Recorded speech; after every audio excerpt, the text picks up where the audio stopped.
할렐루야. 오늘도 주님의 사랑과 돌보심이 여러분의 삶 가운데 있기를 주님의 이름으로 축원합니다.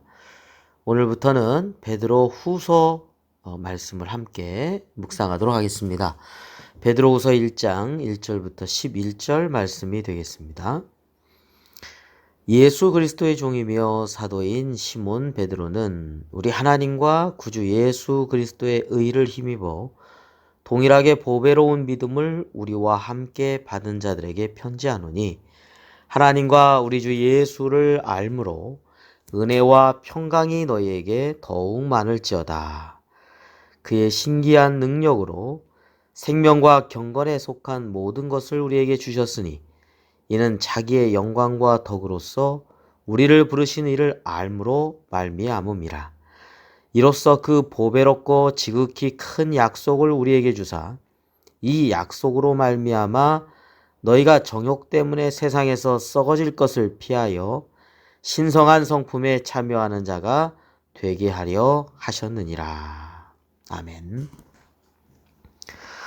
네, 베드로전서 말씀은 그때 당시에 환난과 핍박이라고 하는 그런 상황 속에서 어떻게 산 소망을 가지고 믿음을 지켜나갈 것인가에 대한 말씀을 나누었다면, 이제 베드로 후서 두 번째 편지에서는 그때 당시에 이단의 잘못된 가르침으로 말미암아 삶 속에서 도덕과 윤리가 망가져가고 무너져가는 그러한 문제에 직면하여서 어떻게 진정한 신앙을 바로 세워가면서 거룩한 삶을 살아가야 하는지를 말씀하고 있다고 하겠습니다. 자, 오늘 말씀에서 특별히 강조되고 있는 부분이 있습니다. 네, 우리가 지금 4절 말씀까지 읽었습니다만 오늘 나머지 부분에서도 또 나오는 구절인데요. 그것은 알므로입니다. 알므로. 자, 2절 말씀에도 보면 하나님과 우리 주 예수를 알므로, 그리고 3절의 끝부분에도 보면 우리를 부르신 이를 알므로 말미암음이라 이렇게 말씀하고 있습니다. 주님을 안다면 우리가 어떠한 삶을 살아가야 됩니까? 라고 하는 거죠. 예수님께서 우리를 사랑하시고 우리를 위해서 구속의 죽으심을, 그래서 우리를 죄에서 건져주셨다면, 그 은혜를 안다면 우리는 어떤 삶을 살아가야 되는지를 묻고 있는 것입니다. 이제 썩어져가는 정욕에 우리가 다시 이끌려가는 그런 삶을 살아서는 안 된다는 것이죠. 그 이단의 삶에 보면 윤리와 도덕이 다 무너져 갑니다. 주님을 정말 제대로 알지 못하기 때문이죠. 그런 것이 아니라 오늘 말씀에 보면 뭐라고 말씀하고 있습니까? 예수 그리스도의 의를 힘입어서 우리가 보배로운 믿음을 그렇게 나누고 있는데, 주님을 안다면 어떻게 된다고요? 오늘 4절 말씀에 보니까 신성한 성품에 참여하게 된다는 것입니다. 우리의 삶에 있어서 성령의 열매를 맺어가는 신성한 성품에 참여하는 주님을 닮아가게 된다는 것이죠. 그래서 5절 말씀부터 이렇게 말씀하고 있습니다. 그러므로 너희가 더욱 힘써 너희 믿음의 덕을, 덕의 지식을, 지식의 절제를, 절제의 인내를, 인내의 경건을, 경건의 형제우애를, 형제우애의 사랑을 더하라. 이렇게 말씀하고 있습니다. 이어서 이런 것이 너희에게 있어 흡족한즉 너희로 우리 주 예수 그리스도를 알기에 게으르지 않고 열매 없는 자가 되지 않게 하려니와. 네, 예수 그리스도를 안다면 게으르지도 않고 열매 없는 자가 아니라 어떤 삶을 살아간다고요? 예, 성령에 충만한 그러한 열매를 맺는 삶. 사랑, 형제우애, 경건, 인내, 절제, 지식, 덕, 믿음. 네, 이러한 열매를 맺어가게 된다는 것이죠. 근데 이런 것이 없다면, 9절에요. 이런 것이 없는 자는 맹인이라 멀리 보지 못하고 그의 옛 죄가 깨끗하게 된 것을 잊었느니라.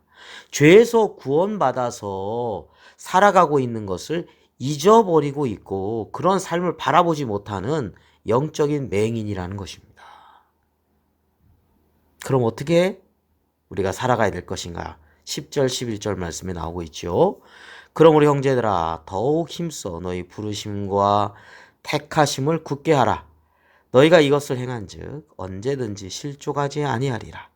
이같이 하면 우리 주 곧 구주 예수 그리스도의 영원한 나라에 들어감을 넉넉히 너희에게 주시리라.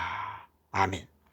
네, 하나님이 우리를 부르셨습니다. 하나님이 우리를 택하셨습니다. 여기에 굳건히 서야 된다는 것입니다. 우리를 어디에서 부르셨냐는 거예요. 어디에서 불러서 우리를 택하셨냐는 거예요. 하나님의 자녀로서 하나님을 아버지를 닮아가야 되고 주님이 죄악에서 건져주시고 부르신 것을 기억하며 이제는 정욕의 어두운 생활을 멀리하고 빛된 삶으로 신성한 성품에 참여하는 삶으로 하나님 아버지를 바라보며 거룩한 삶으로 변화되어 가는 그러한 삶을 살아가게 될 때 실족하지 않고 오늘 11절 말씀에 보면은 구주 예수 그리스도의 영원한 나라에 들어감을 넉넉히 너에게 주시리라. 이러한 큰 은혜 안에 거하여야 된다는 것을 말씀하고 있다고 하겠습니다. 네, 오늘 베드로후서 1장 1절부터 11절 말씀. 정말 주님을 아는 자의 삶이 무엇입니까? 라고 우리에게 묻고 있습니다. 주님을 정말 알아간다면 주님을 닮아가게 되어 있고 주님을 따라가게 되어 있고 주의 말씀에 순종하게 되어 있어서 우리가 성령의 아름다운 열매를 풍성하게 맺게 된다는 것입니다. 당시 초기 영지주의 이단들은 몸에 대해서 구원은 영혼만 받는 것이다. 그냥 몸은 막 살아도 된다. 이러한 잘못된 가르침을 가지고 있었습니다. 그래서 몸을 행하는 모든 일에 대해서는 엉망진창인 삶으로 예수 믿기 이전의 모습의 더러운 모습으로 다시 돌아가더라는 것이죠. 그래서 안타까운 마음을 가지고 베드로 사도가 아주 간절한 호소를 하고 있죠. 주님을 안다면 여러분 이런 삶을 살아가는 것이 아니라 정욕에 썩어져가는 삶이 아니라 우리가 주님이 어디서 부르셨습니까? 우리를 택해 주시지 않습니까? 주님을 닮아가는 열매, 성령의 열매를 맺어가면서 살아갑시다 라고 하는 것을 아주 강하고 간절한 그런 호소되는 목소리로 권면하고 있는 것을 보게 됩니다. 그렇습니다. 우리가 예수 그리스도를 알므로 말미암아 우리의 삶 속에서 정말 그리스도의 향기가 나타나고 성령의 열매가 맺어지는 그래서 예수 그리스도의 영원한 나라에 넉넉히 들어가는 그러한 은혜 안에 복된 삶이 되시기를 주님의 이름으로 축원합니다. 기도드리겠습니다. 걸어가신 아버지 하나님 감사합니다. 오늘 하루의 삶도 하나님 인도하여 주시옵시고 더욱더 주님을 진정으로 알아가는 삶이 되게 하여 주셔서 주님의 마음을 알고 주님의 삶을 따라가며 주님 계신 저 천국을 바라보며 소망 가운데 살아가게 하여 주시옵시고 썩어질 정욕에 빠지는 방탕한 삶이 어둠의 삶이 아니라 빛되고 아버지 하나님 성령의 열매를 맺혀가는 거룩한 소망의 삶이 되게 하여 주시옵소서. 오늘 하루의 모든 삶을 하나님께 맡깁니다. 하나님 불꽃 같은 눈으로 지켜주시고 능력의 장중 안에 저희를 붙잡아 주시며 선한 길로 인도해 주시며 어떤 상황 속에서도 하나님을 바라보며 기뻐하며 감사하며 기도하며 살아가는 삶이 되게 하여 주시옵소서. 주님께 모든 것을 맡기고 감사드리며 우리를 구원해 주신 예수 그리스도의 이름으로 기도드립니다. 아멘.